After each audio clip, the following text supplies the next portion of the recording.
Hello everyone, welcome back to my new blog. আমার নতুন একটা ব্লগে সবাইকে জানাই স্বাগত। বন্ধুরা সবাই কেমন আছো? আশা করব ভালো আছো, সুস্থ আছো। আমিও ভালো আছি।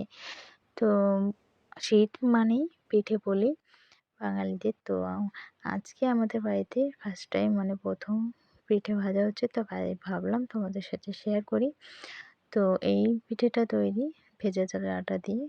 ভেজা চালের আটা দিয়ে ঠান্ডা জল দিয়েই গোলা হয়েছে। তো দেখতেই পেলে কীরকম মানে ঘনত্বটা হবে। তো যে দেখতেই পাচ্ছ কড়াইটা গরম হয়ে গেছে, তো এর মধ্যে এইভাবে দিতে হবে। তো বন্ধুরা, আমার জানা নেই এই পিঠেটার কে কী নামে চেনো।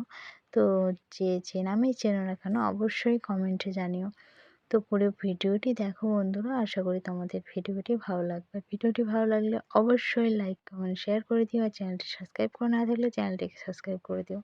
যারা যারা ফেসবুক থেকে দেখছো তারা ফেসবুক পেজটিকে ফলো করে দিও।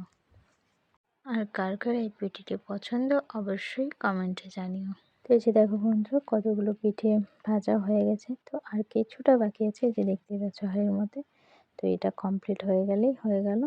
তো কি বলো তো বন্ধুরা, এই পিঠেটা অল্প আটায় অল্প সময়ের মধ্যে তোমাদের যদি হাতে খুব কম সময় থাকে তো এই পিঠেটা বানিয়ে খেতে পারো। তো বেশ ভালো লাগে খেতে। তো আমাদের পিঠে ভাজা প্রায় শেষের দিকে। তো বন্ধুরা, আশা করব তোমরা সবাই পুরো ভিডিওটি দেখেছো। তো পুরো ভিডিওটি দেখার জন্য সবাইকে অসংখ্য ধন্যবাদ। বন্ধুরা সবাই ভালো থেকো, সুস্থ থেকো। আর ভিডিওটি কেমন লাগলো অবশ্যই কমেন্টে জানিও। তো এই যে রেডি হয়ে গেছে, তো সবাই চলে এসো, সবার নিমন্ত্রণ থাকলো। Tata, bye bye.